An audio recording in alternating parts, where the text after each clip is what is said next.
Hello friends, I am Harish Demla from accurate fortune astrology.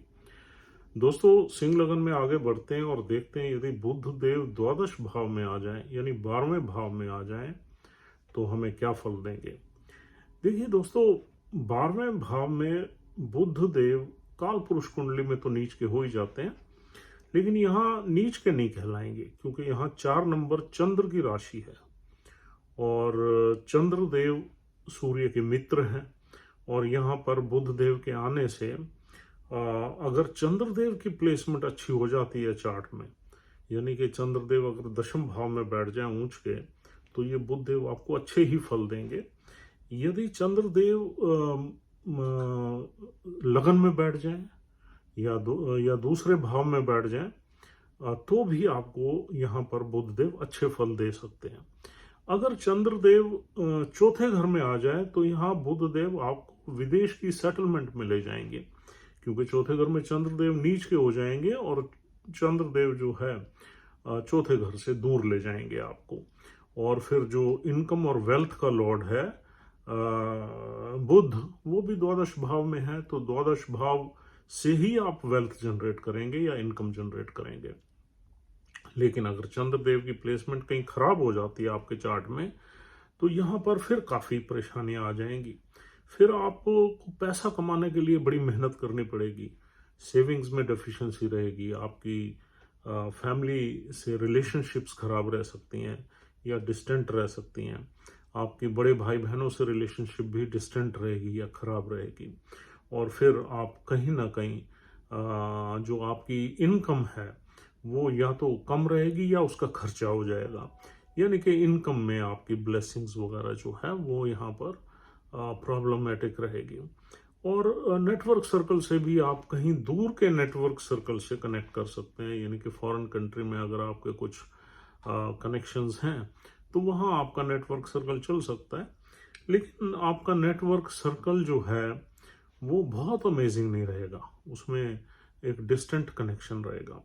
हाँ, ये बुध देव आपको तब अच्छे रिजल्ट्स दे सकता है जब चंद्र की प्लेसमेंट अच्छी हो। आपको एक्सपोर्ट इंपोर्ट में ले जा सकता है, मल्टीनेशनल कंपनी में आप काम कर सकते हैं, फॉरेन के लोगों से कनेक्ट करके आप पैसा कमा सकते हैं या फॉरेन की सेटलमेंट में जा सकते हैं। तो इस तरह के ये बुध यहाँ पर आपको फल दे सकता है। 4 नंबर राशि जो है वो हमारे डोमेस्टिक इन्वायरमेंट की राशि है। डोमेस्टिक मतलब हमारे मकान की या कंफर्ट्स की राशि है। तो यहाँ पर इंसान जो भी काम करता है उसमें उसके एक्सपेंसेस ज़्यादातर डोमेस्टिक एक्सपेंसेस ज़्यादा रहते हैं। मकान मकान बनाने में भी इंसान का पैसा लग सकता है और हमेशा खर्चों का प्रेशर रहता है। खर्चे आपके ट्रैवल्स में भी रह सकते हैं, हॉस्पिटल्स के भी रह सकते हैं, या आप लॉन्ग टर्म इन्वेस्टमेंट में भी पैसा यहाँ पर बुध की प्लेसमेंट में इंसान डालते हैं। लेकिन कैश का क्रंच यहाँ रहता है अगर चंद्र की प्लेसमेंट ठीक ना हो। चंद्र की प्लेसमेंट अगर ठीक है तो फिर घबराने की कोई बात नहीं है, फिर आपको ये बुध देव यहाँ पर अच्छे रिजल्ट्स देंगे। और बुध का या 12वें घर में बैठना थोड़ा सा इसलिए भी खराब हो जाता है कि मरकरी जो है वो हमारे ब्रेन का प्लैनेट, हमारी लॉजिक एबिलिटी का प्लैनेट है। और 12वें घर में थोड़ा सा इमेजिनेटिव इंसान हो जाता है। वो घर ही इमेजिनेशंस का है, राइटिंग स्किल्स का है, या फैंटेसी का है, या सबकॉन्शियस माइंड का है। तो वहाँ पर बुध जो है थोड़ा कंफ्यूज हो जाता है। और फिर चंद्र का ये 4 नंबर साइन भी एनिमी साइन है मरकरी के लिए, और यहाँ पर इस वजह से बुध जो है 12वें घर में बहुत अच्छे रिजल्ट्स नहीं देता। हालांकि बुध के पास 2 बड़े इंपॉर्टेंट हाउसेज हैं, 11th हाउस है और 2nd हाउस है। वेल्थ और इनकम का घर है, तो इसका मतलब ये है कि वेल्थ और इनकम यानी सेविंग्स और इनकम में ये डिफिशिएंसी क्रिएट करने की प्लेसमेंट है। हाँ, इस प्लेसमेंट को अच्छे से देखने के लिए मून और जिस नक्षत्र में यहाँ पर बुध बैठा हुआ है उस नक्षत्र के लॉर्ड की प्लेसमेंट देखनी बहुत जरूरी है। ऐसा नहीं है कि इस प्लेसमेंट में आप पैसे नहीं कमाएंगे या बहुत कुछ अनर्थ हो जाएगा, ऐसा कुछ नहीं है। अगर शनि देव, जैसे सपोज यहाँ पर बुध देव पूर्व भाद्रपद नक्षत्र में, सॉरी यहाँ पर एक पुनर्वासु नक्षत्र आता है जिसका एक ही चरण है। पुनर्वासु नक्षत्र में अगर बुध देव बैठे हुए हैं तो जुपिटर की प्लेसमेंट आपको बताएगी कि ये बुध आपको किस तरीके से ब्लेस करेगा। अगर जुपिटर की प्लेसमेंट अच्छी है तो डेफिनेटली आप पैसा तो कमाओगे ही कमाओगे, और जुपिटर जिस घर में बैठा है उस घर के सिग्निफिकेंस से आप पैसा कमा सकते हो। और दूसरा, चंद्र जहाँ बैठा हुआ है उस घर का भी असर रहेगा। और दूसरा यहाँ पर नक्षत्र मिलता है पुष्य नक्षत्र। पुष्य नक्षत्र जो है वो शनिदेव का। पुष्य नक्षत्र यूं तो नक्षत्र अच्छा है, लेकिन पुष्य नक्षत्र के जो रिजल्ट्स हैं वो हमें लाइफ में काफी लेट मिलते हैं। आप ऐसा मान लीजिए कि 42 साल के बाद पुष्य नक्षत्र अच्छे रिजल्ट्स देता है। वैसे न्यूरिशमेंट का नक्षत्र है, लेकिन शनिदेव का नक्षत्र है, इसलिए शनिदेव तो हर चीज में देरी करते हैं और अपने कुछ न कुछ ट्रायल्स भी लेते हैं इंसान के। तो पुष्य नक्षत्र में आपको लेट रिजल्ट्स मिलेंगे, मिडिल लाइफ के बाद रिजल्ट्स मिलेंगे। और दूसरा, शनिदेव की प्लेसमेंट अगर बहुत ही अच्छी है चार्ट में तो डेफिनेटली यहाँ पर आपको 12वें घर का बुध भी ब्लेस करेगा। और तीसरा यह नक्षत्र मिलता है आश्लेषा नक्षत्र। आश्लेषा नक्षत्र बुध देव का अपना ही नक्षत्र है। आश्लेषा नक्षत्र है तो बुध देव का, लेकिन नक्षत्र बहुत अच्छा नहीं है। सर्पों का नक्षत्र है, नागा देव जो है वो इसके डिटी हैं, देवता हैं। तो इसका संबंध जो है थोड़ा हीलिंग से है, मेडिसिन्स वगैरह से है। अगर चंद्र ऊंच का बैठ जाए और बुध देव या आश्लेषा में बैठ जाए, या चंद्र किसी केतु के नक्षत्र में बैठ जाए सपोज, तो फिर आप फार्मा में या मेडिकल साइंस में जा सकते हैं। वहां आपको अच्छी सक्सेस मिल सकती है, क्योंकि 12वां घर भी हॉस्पिटल का घर है और आश्लेषा नक्षत्र दवाइयों का नक्षत्र है। और चंद्र भी कहीं केतु के नक्षत्र में बैठ जाए, अश्विनी में बैठ जाए, या फिर चंद्र ऊंच का बैठ जाए, तो आपको मेडिकल प्रोफेशन में ये प्लेसमेंट ब्लेस कर सकती है। वरना यहाँ बैठा हुआ बुध जो है छठे घर को देखता है। अब छठे घर को अगर बुध देखता है तो छठा घर एक्टिवेट हो जाएगा। छठा घर डिस्प्यूट्स का है, लिटिगेशन का है, बीमारियों का है, या यूं कहना चाहिए कि मैरिटल डिस्प्यूट्स का है, और डिसीजेस का है, एनिमीज का है। तो ये सारी चीजें भी यहाँ बैठा हुआ बुध देव कहीं ना कहीं एक्टिवेट कर देगा। तो अब इन चीजों को देखने के लिए तो आपको जो छठे घर का प्लैनेट है उसकी प्लेसमेंट देखनी पड़ेगी। छठे घर में या शनि की मकर राशि पड़ी हुई है, तो शनि देव की प्लेसमेंट दोबारा यहाँ आ गई। शनि देव की प्लेसमेंट आप देख के बता सकते हैं। वरना नॉर्मली क्या रहता है कि 11th हाउस का लॉर्ड अगर द्वादश भाव में चला जाए तो हमारी जो इनकम होती है, जनरेशन ऑफ इनकम होती है, वो कहीं ना कहीं खर्चे में निकलती रहती है, और उसकी सेविंग्स में प्रॉब्लम रहती है, उसकी बरकत में प्रॉब्लम रहती है, और उसका खर्चा होता रहता है। हम कमाते रहते हैं, खर्चा होता रहता है। 12वें घर का कोई भी प्लैनेट अगर इनकम के घर का प्लैनेट है और 12वें घर में चला गया, तो हमें उस घर से पैसा जनरेट करने में मेहनत भी बहुत लगती है। हमारी काफ़ी मेहनत का नुकसान हो जाता है, हमारी इनकम का नुकसान हो जाता है, हमारे नेटवर्क सर्कल का नुकसान हो जाता है, हमारे रिलेशनशिप्स जो है, फैमिली या बड़े भाई बहनों के रिलेशनशिप्स का नुकसान हो सकता है। तो अगर चंद्र की प्लेसमेंट ठीक ना हुई और नक्षत्र के जो लॉर्ड हैं वो भी ठीक ना प्लेस्ड हुए आपके चार्ट में, तो आपका यहाँ पर काफ़ी संघर्ष रहेगा और आप कनेक्ट नहीं कर पाएंगे कि यार क्या किया जाए। जहाँ भी आप हाथ डालेंगे वहाँ कुछ ना कुछ आपको सेटबैक लगने की यहाँ पर रहेगी प्रोबेबिलिटी। तो ये प्लेसमेंट अगर देखा जाए तो इंफीरियर प्लेसमेंट है। दो इम्पॉर्टेंट हाउसेस का प्लैनेट एक नुकसान के व्यय भाव में चला गया। और यहाँ पर ऐसा भी नहीं है कि आप जो है किसी स्पिरिचुअल एक्टिविटी में आएंगे या चैरिटी में, क्योंकि ये बुध प्लैनेट है। बुध है भी इनकम और वेल्थ के घर का लॉर्ड, तो ये वहाँ पर कोई चैरिटी वैरिटी में तो ले नहीं जाएगा। हाँ, वहाँ से ये कोशिश जरूर करेगा कि आपको कुछ 12वें घर से रिलेटेड इनकम जनरेट हो जाए, क्योंकि ये है ही उन्हीं घरों का प्लैनेट मरकरी जो है। और फिर मरकरी हमारा वर्किंग ब्रेन है।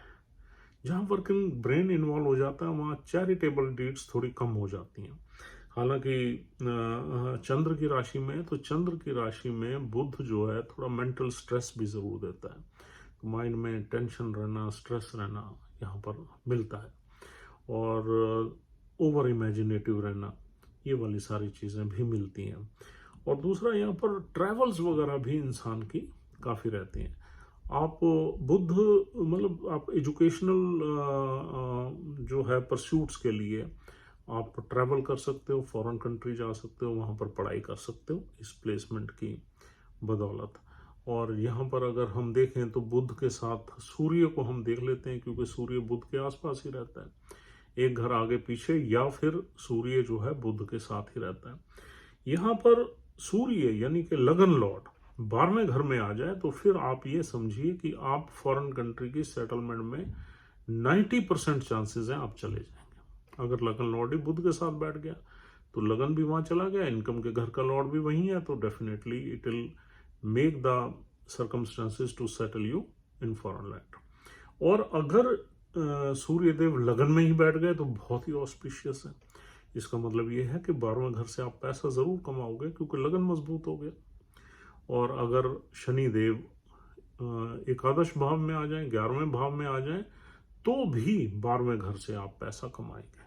तो सॉरी, सूर्यदेव की बात हो रही थी। सूर्यदेव अगर एकादश में बैठ जाए तो भी आप कमाएंगे। तो सूर्यदेव का 11वें घर में और लगन में बैठना तो ऑस्पिशियस है ही है, लेकिन अगर सूर्यदेव 12वें घर में भी आ जाते हैं तो भी घबराने की जरूरत नहीं है, तो भी आपको फॉरेन की सेटलमेंट में ले जा सकते हैं, या किसी दूर दराज इलाके में आपकी पोस्टिंग होकर आप पैसा कमा सकते हैं। बस एक चीज इसमें देखनी जरूरी है कि सूर्य देव एकादश भाव में अर्द्रा नक्षत्र में नहीं होने चाहिए। अर्द्रा नक्षत्र में थोड़ी सी डिफिकल्ट सिचुएशन क्रिएट हो जाती है, वहां पर इनस्टेबिलिटी रहती है इनकम जनरेट करने में। आदमी बार बार अपने प्रोफेशन ऑक्यूपेशन बदलता है, तो अगर वो अर्द्रा में नहीं है, दूसरे किसी नक्षत्र में है, तो यहाँ पर नॉर्मली अच्छे रिजल्ट्स देखने को मिलते हैं। तो कुल मिला के अगर हम इसे कंक्लूड करें तो ये प्लेसमेंट तो इन्फीरियर ही मानी जाएगी, लेकिन इसके कुछ अंडर सर्टेन सर्कमस्टांसेस ये प्लेसमेंट आपको अच्छे रिजल्ट्स दे सकती है अगर चंद्र की प्लेसमेंट अच्छी है। चंद्र की प्लेसमेंट चौथे घर में भी कोई घबराने की जरूरत नहीं है, नीच के हो जाएंगे लेकिन आपको बाहर ले जाने की कोशिश करेंगे। चंद्र अगर छठे घर में आ जाए, या बुध के साथ क्लोज कंजंक्शन में आ जाए, या किसी एनिमी साइन में आ जाए, तीसरे घर में आ जाए, या फिर नीच का होकर 8वें घर में आ जाए, तो परेशानी वाली बात हो जाएगी। तब यहाँ पर जो है 8वें घर में नीच का नहीं होगा, वो तो चौथे घर में ही नीच का होगा, यानी कि अष्टम में आ जाए, छठे में आ जाए, नीच का आ जाए, या तीसरे घर में आ जाए। इसमें नीच का जो चंद्र है वो तो फॉरेन कंट्री आपको ले ही जाएगा, लेकिन दूसरे दुष्टाना भावों में चंद्र जो है आपको ये बुध जो है आपको चंद्र की इल प्लेसमेंट की वजह से थोड़ी सी तकलीफ देगा। और अगर चंद्र 12वें घर में बैठा है अपनी राशि में तो भी कोई दिक्कत नहीं है, लेकिन थोड़ा सा डिस्टेंट होना चाहिए, 10 डिग्री से दूर बैठना चाहिए।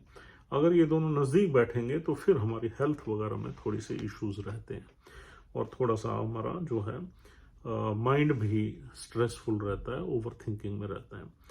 और यहाँ पर अगर बुध के साथ कोई मैलेफिक एनर्जी आ जाए तो अच्छी नहीं मानी जाती, जैसे बुध के साथ केतु आ जाए या शनि आ जाए। राहु के आने से भी आपके बाहर की सेटलमेंट के चांसेस ज़्यादा प्रोबेबल हो जाएंगे, क्योंकि 12वें घर का बैठा हुआ जो राहु है वो चौथे घर को देखता है, तो बाहर की सेटलमेंट भी दे देता है।